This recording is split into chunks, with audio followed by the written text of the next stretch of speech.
Hi everybody. This video is about the most common problem, thumb sucking habit or digit sucking habit. This thumb sucking habit is very much of a concern to parents, as when they see the child engaged in this habit, they get worried as it is socially unacceptable. And pediatricians, psychologists, they believe that thumb sucking is only a superficial manifestation, and they probe into deeper rooted behavioral problems also. As periodontists and as dentists, we are more concerned of the effect this thumb sucking habit has on the soft bones of the children, which indirectly affects the alignment of teeth. So first, let us know how this habit develops, when it develops, and what we can do about it. So when it develops, there are even records which show that the child starts thumb sucking even in mother's womb.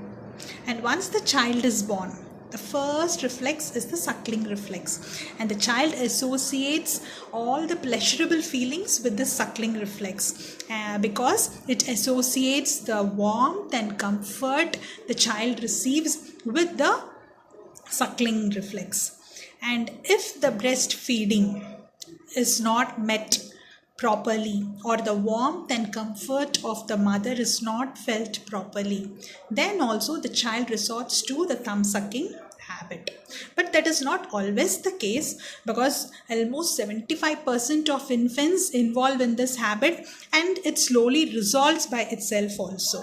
So in the infant age group, this habit is not a problem at all, and parents need not get worried about this much. You can wear mittens in the child's hand, and you can just slightly pull away the hand and just keep on watching. Slowly the habit gets resolved and nothing much to worry. And in the toddlers age group, within 1 to 3 years, what happens is during the teething issues, that is especially with the eruption of the first molar, the milk tooth, the child keep their fingers in the corner of the mouth and slowly resorts to this habit because it gives a comfort feeling. So to resolve the teething issues, we can give the child rusk or carrots, which also adds to the nutritional value. Also, we can divert the child to outdoor activities and all such things. So even in the toddlers age group, this thumb sucking habit is not a problem. So when does it become a problem? When we should be more concerned about it? When this habit persists beyond the age of 4 years, because this is when this habit is going to cause a permanent effect on the bones and the alignment of teeth. This is when you should seek the professional guidance of the pediatric dentist to do some intervention with this habit. So what are all the methods followed for the intervention after the 4 years, especially between the 4 to 6 years age group? The first thing is the reward therapy. Initially, we should not ridicule the child. Why are you doing this? Nobody else is doing that. And all this will become a vicious cycle. And this again reinforces this habit. So we should show empathy towards the child and encourage the child with a positive reinforcement. Like you give a star, or you put a smiley on the day the child is not engaged with this habit. And at the end of 1 month, you count the number of stars and then you give a reward of appreciation. If the reward therapy is not working, then what to do? You can try the reminder methods. And what are the reminder methods? That is all most commonly used at all houses. All these bitter tasting solutions like neem oil or bitter gourd juice, or some commercially prepared anti-thumb sucking solutions are also available, like Femite and anti-thumb. They can also be applied on the nail bed, and we can see whether it's working. But then again, you should not put it as a way of punishment. You should just tell the child and make sure that you're helping the child to come out of this habit. And other reminder methods are putting the thumb post, an acrylic part. You can get the guidance from the dentist. Or some kids, what they do is only during sleep they engage into this habit.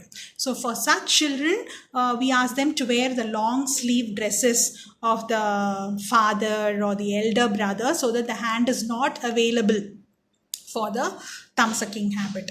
And even one more method is to ensure that they get that comfort and warmth. What we advise is we ask the parents to stitch a pouch on the shirt so that the child places the hands inside the pouch and sleeps and holds it, so that the warmth and comfort is felt there and the hand is not taken to the mouth. So these are all some of the reminder methods. And but even with these simpler methods, if the child is not able to cope up with, then the pediatric dentist will suggest you to use habit breaking appliances. And these habit breaking appliances are those small braces or clips which are worn, and it is advisable in this age group. And there are two kinds, removable and fixed. The professionals will guide you which is right for your child, and you can use this because this breaks the habit and also corrects the alignment of teeth if any has been already. And so between the 4 to 6 years age group also, still the position is under our control. But once that is in older children, especially after 7 years, and suddenly the habit pops out at the age of 7 years. That is, the child was not in this habit from birth, but suddenly it pops out at the age of 7 years or 8 years or sometimes even at 10 years. Then this is something we should do something about it. And it is not just the habit. There is a psychological factor to it. If we probe into it, we can identify what is that psychological factors. For some kids, it can be poor academic performance. And for some kids, it will be like some family issues, separation from the family, that is joining a boarding school, or any death of a parent, or any divorce, or change in environment, some psychological factor. And this makes the child resort to the thumb sucking habit to just relieve the tension or stress that is running inside.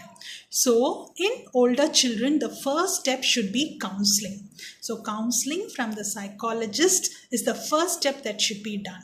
And only then we go to the next step of correcting the habit or breaking the habit. If we go directly to the step of breaking the habit, it affects the child in a very disastrous way. So first we go for counseling, and then we go for correcting the habit.